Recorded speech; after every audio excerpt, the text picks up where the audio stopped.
Inumaan tiksee malekuu latoo ashuffeen baddaa loon hin gaabbisu. Nuti kan dhufne Oromiyaarra. Oromiyaa nutu gannee dhufne isiniif illee dhufne. Waa'ee Oromiyaa garuu sin caala quba qabna shunan danda'a. Dhufaansi kennan guddoo gammadneedha si galee.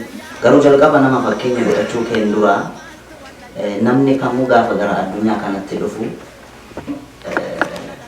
gift of nature kennama addaa ta'e waan waaqarraa kennama. Wala qophii kana amma waltajjii kanaa fi miti kan goone piroosesa kanaa argamu jalqabne waggaa afurii.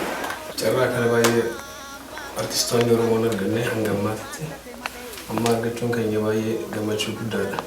Abbaan koo sirban jaalatu guutummaan guutuutti horii gurguriitii sirba hojjechuun barbaada stuudiyoodhaan kaffalee otoo hin jedheeni sirbu kootiin manaa ari'amee obboleessa isaa Daandanaa kan jedhamu hangafa isaan mana nagabeen hin qaaritee gaggeesseen biraa dhufaa hamee koo jabaadhu kaa.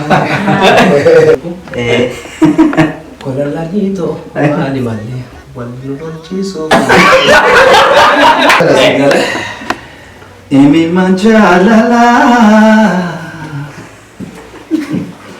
kunona raya koba kaminta Rapi gote. balle dia anggatera buntu Dani anirinka buta ilala. Jabbiloota koo yaa jabbiloota odaa jalaa kan nama nyaatu nu keessa jira.